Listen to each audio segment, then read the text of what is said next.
নমস্কার বন্ধুরা, welcome back to my channel pops magic. কলকাতার ফেমাস স্ট্রিট ফুডের মধ্যে আছে মোগলাই পরোটা। বিকেলে টিফিনের জন্য আমরা সবাই এই মোগলাই পরোটা পছন্দ করি। আজ আমি বানাবো চিকেন মোগলাই পরোটা। আর যদি চিকেন ছাড়া শুধু ডিম দিয়ে খেতে চান, সেটা আমি ভিডিওর মধ্যে বলে দেব। মোগলাই পরোটার আসল টেস্ট কিন্তু এর ভেতরের পুরের মধ্যে।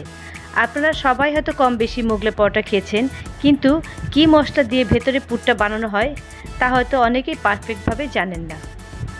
কিভাবে বাড়িতেই আপনি স্বাস্থ্যকরভাবে দোকানের মতো মোগলাই পরোটা তৈরি করবেন, চলুন আজ সেটাই দেখে নিচ্ছি। রেসিপি ভালো লাগলে লাইক এবং কমেন্ট করবেন এবং সাবস্ক্রাইব করে আমার চ্যানেলে পাশে থাকবেন। মোগলাই পরোটা বানানোর জন্য প্রথমেই আমি একটা ডো বানাবো। এর জন্য বড় একটা মিক্সিং বোলে নিয়ে নিচ্ছি 1 কাপ আটা আর 1 কাপ ময়দা।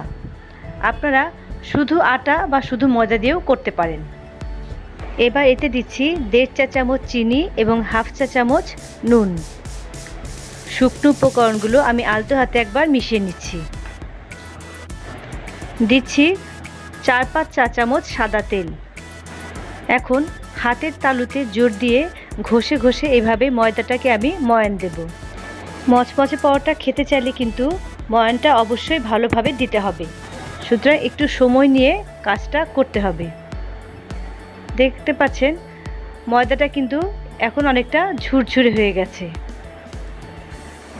ময়দাটা ভালো মতো তেল অ্যাবজর্ব করেছে কিনা বোঝার জন্য কিছু ময়দা এভাবে মুঠো করে নেবেন। যদি এরকম দলা পাকিয়ে যায় তাহলে বুঝতে হবে ময়ান দেয়া একদম পারফেক্ট হয়েছে। এখন অল্প অল্প জল মিশিয়ে আমি একটা সফট ডো তৈরি করব। একবারে জলটা দিতে যাবেন না, কারণ তাতে জলের পরিমাণ বেশি হলে আবার ময়দা, নুন, চিনি সব অ্যাড করতে হবে। এই জন্য অল্প অল্প করে জল দিয়ে দিয়ে বারবার মেখে দেখে নেবেন ডোটা ঠিক আছে কিনা। ডোটা মাখা হয়ে গেছে। ডোটা কিন্তু খুব শক্ত হয়নি, আবার একদম নরমও হয়নি, ঠিক এরকম ডো দরকার।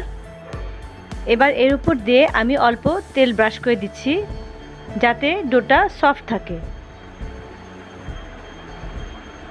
এখন এটাকে আমি ঢাকা দিয়ে 15 থেকে 20 মিনিট রেখে দেব। এখানে আমি ছোট ছোট পিস করে কিছু বোনলেস চিকেন নিয়েছি। এবার এটাকে আমি একটা মিক্সার গ্রাইন্ডারে নিয়ে কোনো রকম জল ছাড়াই গ্রাইন্ড করে নেব।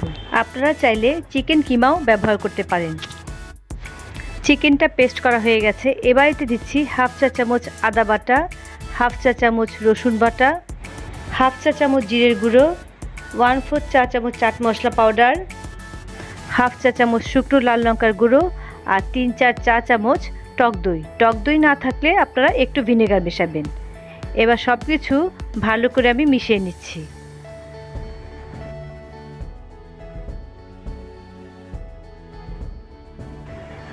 এখন এটাকে আমি 15 থেকে 20 মিনিট রেস্টে রেখে দেব।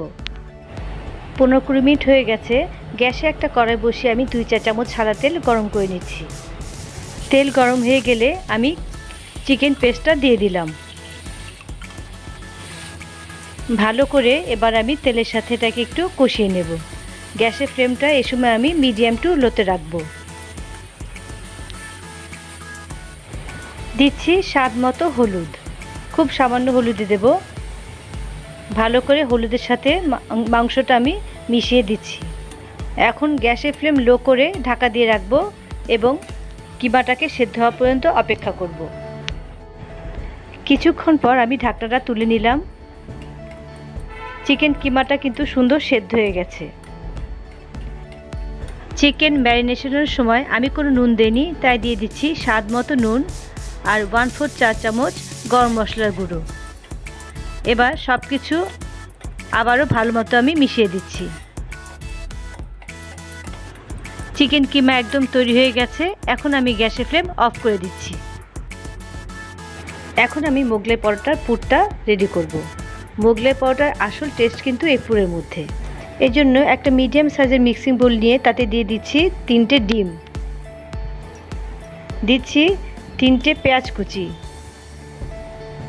4-5টা কাঁচা লঙ্কা কুচি, ঝালটা আপনারা বুঝে দেবেন। দিচ্ছি ছোট এক বাটি ভাজা বাদাম, 1 চা চামচ চাট মশলা পাউডার, হাফ চা চামচ বিট নুন, চাট মশলাতে নুন আছে এজন্য নুনটা বুঝে দেবেন। আর দিচ্ছি 4 টেবিল চামচ ব্রেড ক্রাম্ব এবং কিছু ফ্রেশ ধনেপাতা কুচি। এবার সব কিছু খুব ভালো মতো আমি মিশিয়ে নিচ্ছি। আপনারা যদি চিকেন ছাড়া করতে চান তাহলে ঠিক এই পর্যন্ত ভালো মতো ফেটিয়ে নেবেন। সব কিছু ভালো মতো মেশানো হয়ে গেছে। এখন দিয়ে দিচ্ছি সেই তৈরি করে রাখা চিকেন কিমা। আবারও সব কিছু খুব ভালো করে মিশিয়ে নিতে হবে। এভাবে মেশাতে মেশাতে মনে হচ্ছে আমার কাছে পুরটা যেন একটু বেশি ঘন হয়ে গেছে। এই জন্য আমি এর মধ্যে আরেকটা ডিম ভেঙে দিয়ে দিচ্ছি। সব কিছু আবার মিশিয়ে নিচ্ছি। একটা স্ট্যান্ডার্ড সাইজের মোগলাই পরোটার জন্য একটা ডিম লাগে, সেই হিসেবে আপনারা যে কটা মোগলাই পরোটা বানাবেন সে কটা ডিম নিয়ে নেবেন। পুর আমার এখন রেডি হয়ে গেছে। পরোটার জন্য যে ডোটা আমি বানিয়েছিলাম সেটাকে এখন হাত দিয়ে আরেকটু মথে নেব। এখন এই ডোটা থেকে আমি বড় বড় কয়েকটা লেচি কেটে নেব। এখন আমি পরোটা বেলবো, তার আগে ফ্রাইং প্যানে কিছুটা সাদা তেল আমি গরম বসিয়ে দিলাম। এখন আমি অল্প ময়দা দিয়ে পরোটাটা বেলে নেব। মোগলাই পরোটার জন্য পরোটা কিন্তু পাতলা হওয়া ভীষণ জরুরি। পরোটাটা নিখুঁত গোল বা চৌকো না হলেও চলবে, তবে অবশ্যই পাতলা হতে হবে। আপনারা ময়দার পরিবর্তে তেল দিয়েও বেলতে পারেন। ধারগুলো আপনারা পাতলা করে বেলার চেষ্টা করবেন, কারণ ভাঁজ করার পর জায়গাগুলো মোটা হয়ে যায় এবং ভাজার পরে সেখানে খেতে কাঁচা লাগে। দেখুন আমি এরকম পাতলা করে বেলে নিয়েছি। এবার যে পুরটা আমি বানিয়ে রেখেছিলাম তার থেকে খানিকটা পুর আমি রুটির মাঝখানে দিয়ে দিচ্ছি আর এভাবে চামচ দিয়ে ছড়িয়ে দিলাম। তারপর রুটিটাকে এভাবে চারপাশ থেকে আমি ফোল্ড করে দেব। মুখগুলো খুব ভালো করে চেপে বন্ধ করে দেব, তা না হলে ভাজার সময় পুর বেরিয়ে আসতে পারে।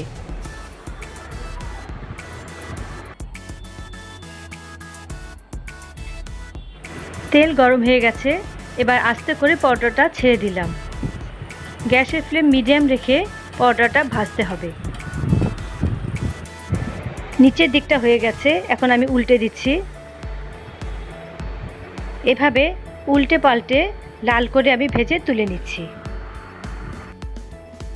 তৈরি হয়ে গেছে দোকানের মতো মচমচে মোগলাই পরোটা। আলুর দম, মাংস যেটা দিয়ে আপনার ভালো লাগে সেটা দিয়েই গরম গরম সার্ভ করুন এই মোগলাই পরোটা।